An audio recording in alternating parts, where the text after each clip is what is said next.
بسم اللہ الرحمن الرحیم نحمدہ و نصلی علی رسولہ الکریم اما بعد فاعوذ باللہ من الشیطان الرجیم بسم اللہ الرحمن الرحیم بلغوا عنی ولو آیا، پہنچا دو لوگوں تک میری طرف سے اگرچہ ایک آیت ہو۔ آج کے اس آئیڈیو میں پیدل حج کی شرعی حیثیت کو بیان کی جائے گی اور آپ تک پہنچانے کی کوشش کی جا رہی ہے۔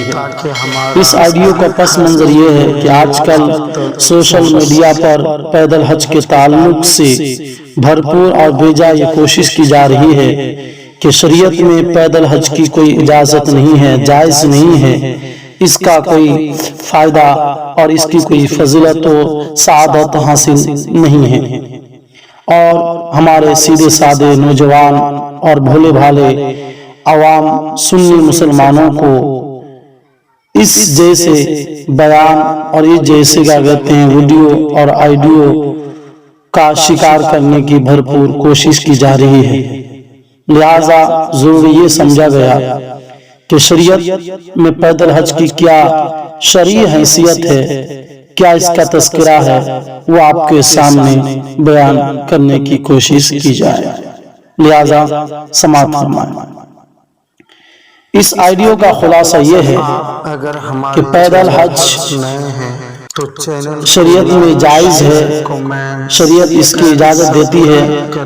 پیدل حج کا تذکرہ قرآن میں موجود ہے، احادیث میں موجود ہے، صحابہ کرام نے تذکرہ کیا ہے، اولیاء کرام نے تذکرہ کیا ہے، اور نبی پاک صلی اللہ تعالی علیہ وسلم نے اپنے قول کے ذریعے سے پیدل حج کی فضیلت بھی بیان فرمائی ہے۔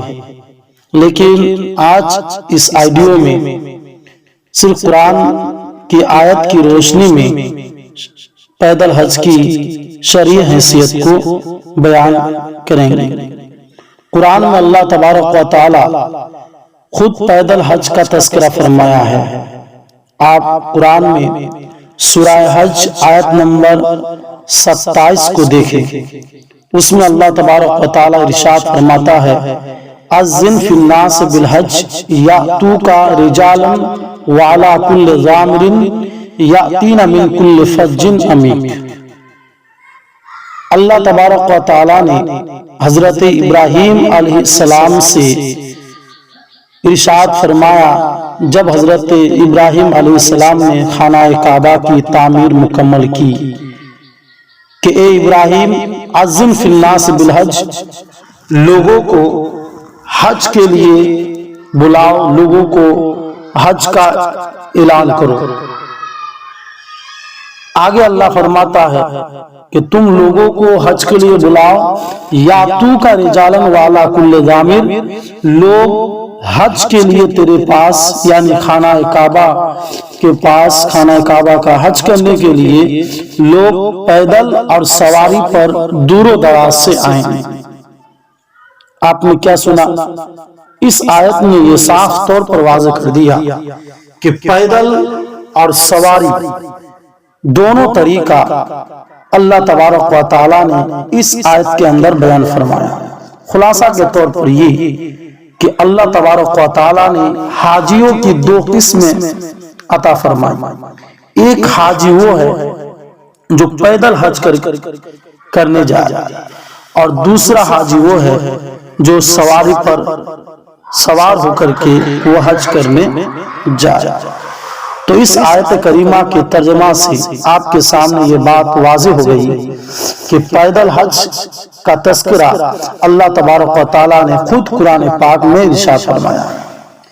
اس آیت کریمہ میں نقطے کی بات تو یہ ہے کہ اللہ تبارک و تعالی نے پیدل اور سواری دونوں طریقہ کا ذکر کرتے ہوئے سب سے پہلے اللہ تبارک و تعالی نے سواری پر حج کرنے کا ذکر نہیں کیا، بلکہ پیدل حج کرنے والوں کا تذکرہ اللہ تبارک و تعالی نے اس آیت کریمہ میں کیا ہے۔ اس میں یہ ایک لطیف اور ایک نقطے کی بات ہے، اس کی طرف ابھی نہیں جاتے ہیں، انشاءاللہ العزیز کسی دوسرے آئیڈیو میں اس پر ایک تفصیلی گفتگو ہوگی کہ پیدل حج کرنا افضل ہے یا سواری پر حج کرنا افضل ہے، اس میں کافی تفصیل موجود ہے۔ خلاصہ یہ ہے کہ اللہ تبارک و تعالیٰ نے قرآن پاک میں پیدل اور سواری دونوں حج کے طریقے کو بیان فرمایا ہے۔ لہذا اب یہ کہنا کہ شریعت نے پیدل حج کی اجازت اور اس کا جواز نہیں دیا ہے، یہ بات بالکل بیجا ہے، قرآن کی اس آیت کے خلاف ہے۔ آیت نمبر اور سورہ نام دھیان سے سنیں، سورہ حج آیت نمبر 27۔ اس آیت کی تفسیر میں تمام مفسر کرام اس بات پر اٹل ہے کہ اس میں اللہ تبارک و تعالیٰ نے پیدل اور سواری دونوں طریقے کے جواز کو اور اس کی اجازت کو بیان فرمایا ہے۔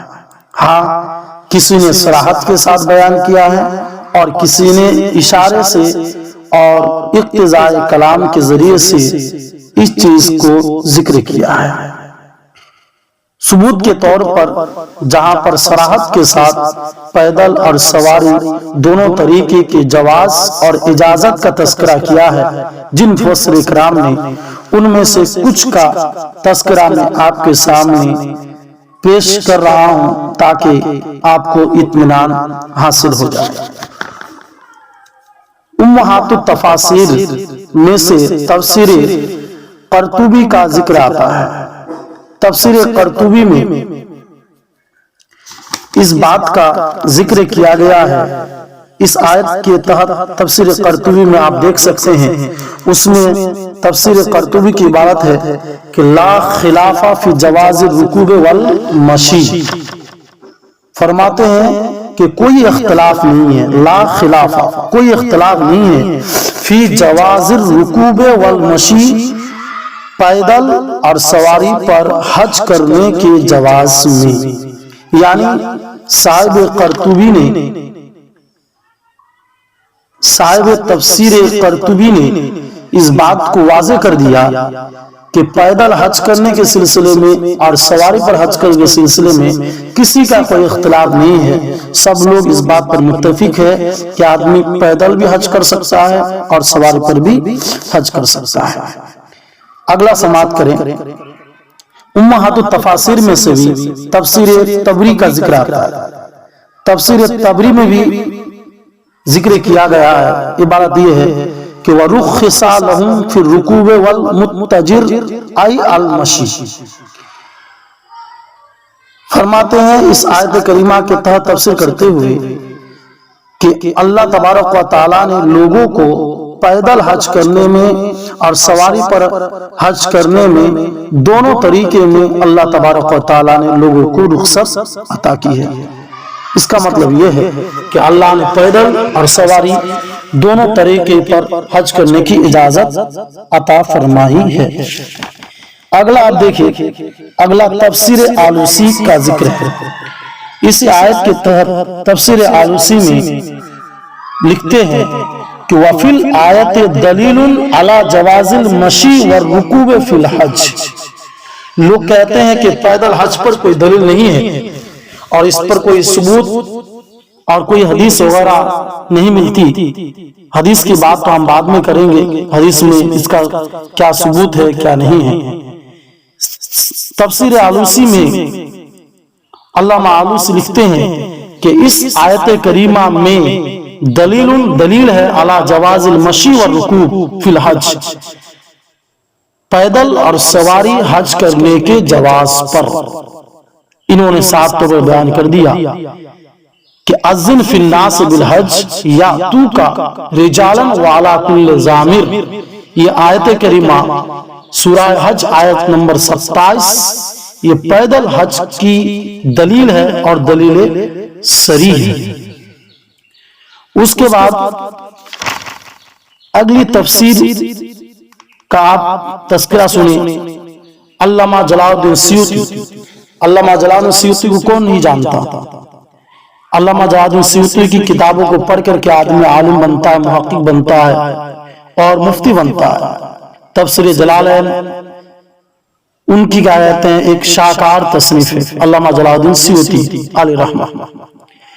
ان کی ایک تفسیر ہے احکام کے سلسلے میں، جس کتاب کا نام ہے الاکلیل للسیوطی، علامہ جلال السیوطی کی کتاب کا نام ہے الاکلیل احکام کے تعلق سے، اس میں وہ ارشاد فرماتے ہیں کہ فیہ جواز المشی والرکوب فی الحج، کہ اس آیت کریمہ میں پیدل اور سواری پر سوار ہو کر کے حج کرنے کا جواز موجود ہے۔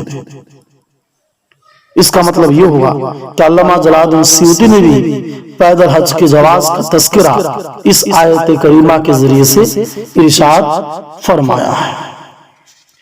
اس کے علاوہ آپ کو میں آخر میں یہ بیان کروں کہ احکام کے تعلق سے جو قرآن کی تفسیر کی گئی ہے، اسی میں بہت معتبر و معروف اور مشہور کتاب احکام القرآن للجساس کی ہے۔ علامہ جساس احکام القرآن میں ارشاد فرماتے ہیں، انہوں نے صاف طور پر اس کا تذکرہ کیا ہے کہ پیدل حج کرنا اور سواری پر حج کرنا دونوں طریقہ جائز ہے، شریعت اس کی اجازت دیتی ہے۔ علامہ جساس احکام القرآن میں بیان کرتے ہیں، ان کی عبارت یہ سنیں، وہ اس آیت کریمہ کے تحت لکھتے ہیں کہ یقتضی اباحۃ الحج ماشیا و راکبا، وہ فرماتے ہیں کہ یہ آیت کریمہ یاتوک رجالا وعلی کل ضامر، اس کا تقاضا یہ ہے کہ پیدل اور سواری پر سوار ہو کر کے حج کرنا دونوں طریقہ جائز ہے، مباح ہے، اس کی اجازت شریعت دیتی ہے۔ ان سب تفاسیر کی کتابوں کی عبارت کی روشنی میں یہ بات واضح طور پر سامنے آ گئی کہ پیدل حج کرنے کی اجازت اور اس کا جواز شریعت میں موجود ہے۔ قرآن شریف میں اللہ تبارک و تعالیٰ نے پیدل حج کا تذکرہ فرمایا ہے اور پیدل حج کی اجازت عطا فرمائی ہے۔ آخر میں آپ کو چلتے چلتے ایک کتاب کے حوالے سے اس بات کو روشن کر دوں جو ہمارے اس آئیڈیو کا خلاصہ ہے۔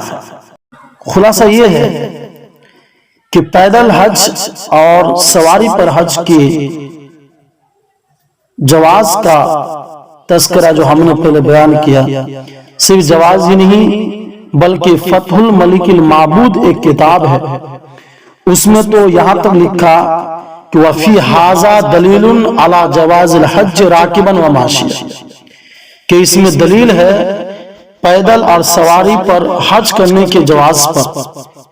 ان کا اگلا لفظ ہے، جملہ ہے جو میں آپ کے سامنے خصوصی طور پر رکھنا چاہتا ہوں، وہ یہ ہے کہ وَهُوَ مُجْمَعٌ عَلَيْهِ، پیدل اور سواری پر حج کرنے پر اجماع واقع ہے، وَبِهِ نَطَقَ الْخِطَابُ، اور قرآن نے اس کا تذکرہ کیا ہے۔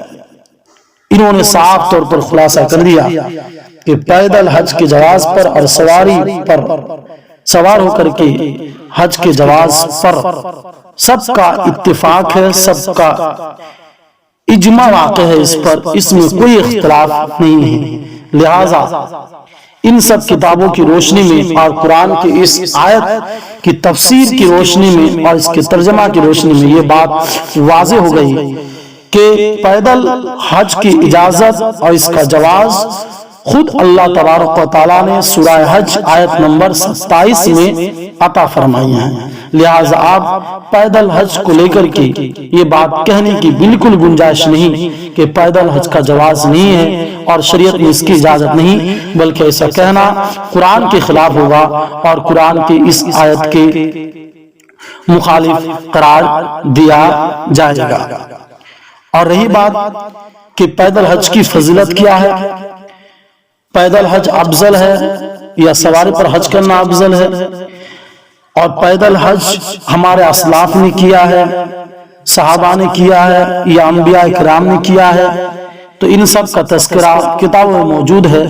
خلاصہ کے طور پر یہ ہے کہ پیدل حج افضل ہے یا سواری پر حج کرنا افضل ہے، اس میں علماء کے مابین آئمہ کے مابین اختلاف رہا ہے، لیکن خلاصہ یہ ہے اندہ تحقیق یہ بات واضح ہو چکی ہے کہ پیدل حج کرنا ہی افضل قرار دیا گیا ہے۔ اس کی پوری تفصیل اور اس کے پورے حوالہ جات دوسرے آئیڈیو میں انشاءاللہ تعالی بیان کیا جائے گا، اور ہمارے اسلاف نے پیدل حج کیا ہے ان کا بھی تذکرہ آپ کے سامنے کیا جائے گا۔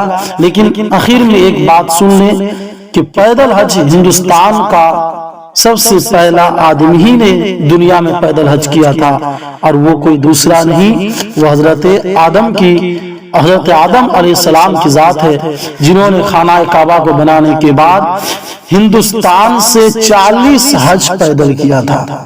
اس کا تذکرہ ابن جوزی نے مسر العزم میں فرمایا ہے۔ انشاءاللہ تعالی اس کی پوری تفصیلات دیگر دوسرے آئیڈیو میں ذکر کیا جائے گا۔ آج یہی تک آئیڈیو کو سماپت کرتے ہیں۔ وما علینا الا البلاغ۔